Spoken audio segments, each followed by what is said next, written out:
आज एक सवाल सबके जहन में कि आखिर चीनी के रेट अचानक कैसे बढ़ गए। अचानक से 46 रुपए का चीनी 54-55 रुपए का कैसे मिलने लगा। कई जगह ये रेट 65 तक पहुंच गया।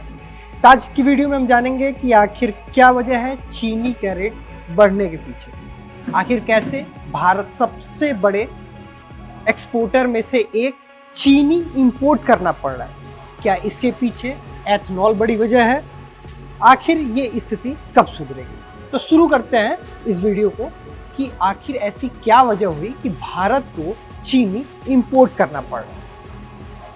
सेंट्रल गवर्नमेंट ने मंजूरी दे दी है 31 दिसंबर तक 10 लाख टन चीनी इंपोर्ट करने के लिए, यानी भारत 10 लाख टन चीनी 31 अक्टूबर तक इंपोर्ट करेगा। दरअसल ऐसा था कि भारत ब्राजील के बाद दूसरा सबसे बड़ा देश था जो चीनी एक्सपोर्ट करता था, यानी दूसरे राज्यों में भेजता था। 10 लाख टन चीनी के लिए इंपोर्ट ड्यूटी जो है वो कम कर दी गई है, हटा दी गई है। 100% जो इंपोर्ट ड्यूटी है वो हटा दिया गया है।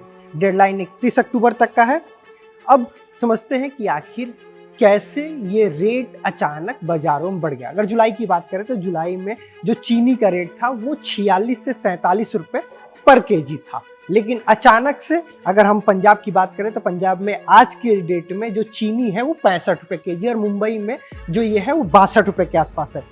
2 महीने में करीब 40% चीनी का दाम बढ़ा है। पिछले साल 50 लाख टन चीनी हमने उत्पादन किया था, जो इस बार घट के 35 से 40 लाख टन हो गया है।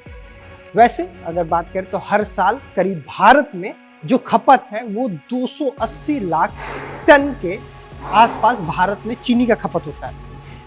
पर 2025-26 की बात करें तो जो उत्पादन है वो करीब 290 लाख टन के आसपास है, यानी जितना हमारी खपत है उससे 10 लाख टन ही ज़्यादा। अभी ऐसे में रक्षाबंधन, दशहरा, दिवाली जैसे त्यौहार आने बाकी हैं। हम जब नए साल में जाते हैं हर बार भारत के पास तकरीबन 120 लाख टन रिजर्व में चीनी रहता है, और जबकि इस बार ऐसा है कि हमने 1.5% ज़्यादा गन्ना उत्पादन के लिए जो क्षेत्र है वो चयन किया। फिर ऐसी क्या मजबूरी हो गई कि भारत को इस बार 10 लाख टन चीनी इंपोर्ट करना पड़ा है। इसके पीछे क्या एथनॉल वजह है। दरअसल ऐसा है कि एथनॉल का जो टारगेट था वो 2025 में अचीव कर लिया गया था। एथनॉल बनाने का 20% एथनॉल ब्लेंडिंग का जो टारगेट था वो गवर्नमेंट ने जो रखा था वो अचीव कर लिया गया। एथनॉल का भी प्रोसेस मिलाने का वही है, उसमें भी एथनॉल में गन्ने का रस मिलाया जाता है एथनॉल बनाने के लिए।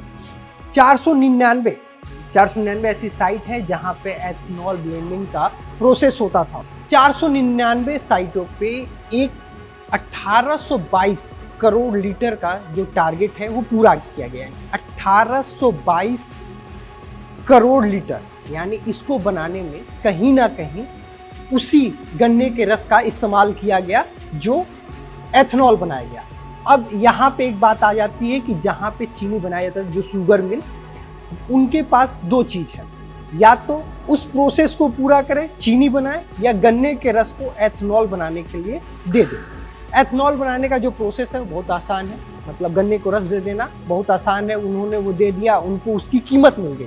लेकिन चीनी का प्रोसेस लंबा है, उसमें जो काम है वो लंबे हैं। आपको जो लेबर कॉस्ट है वो देना पड़ेगा, आपको अपने इंडस्ट्री चलानी पड़ेगी, इलेक्ट्रिसिटी कॉस्ट, इसलिए गन्ने को रस को दे देना बहुत आसान है। तो अगर कुल मिला जुला के देखें, भारत सेफ्टी के लिहाजे से भी कि हम जब 2026-27 के लिए जाएं तो हमारे पास रिजर्व में चीनी रहे, इसलिए भी सेफ्टी नॉर्म्स को देखते हुए उन्होंने चीनी का जो इंपोर्ट है वो किया है। पर इसके पीछे कहीं ना कहीं एक बड़ी वजह ये भी है कि एथनॉल के कारण ये जो क्राइसिस है भारत में ये आया हुआ है। 2021 की बात करें तो 120 लाख टन चीनी हमने एक्सपोर्ट किया था। हम भारत दूसरा सबसे बड़ा एक्सपोर्टर है। 31 अक्टूबर का डेडलाइन है। फिलहाल सरकार ने इंपोर्ट ड्यूटी हटा दी है।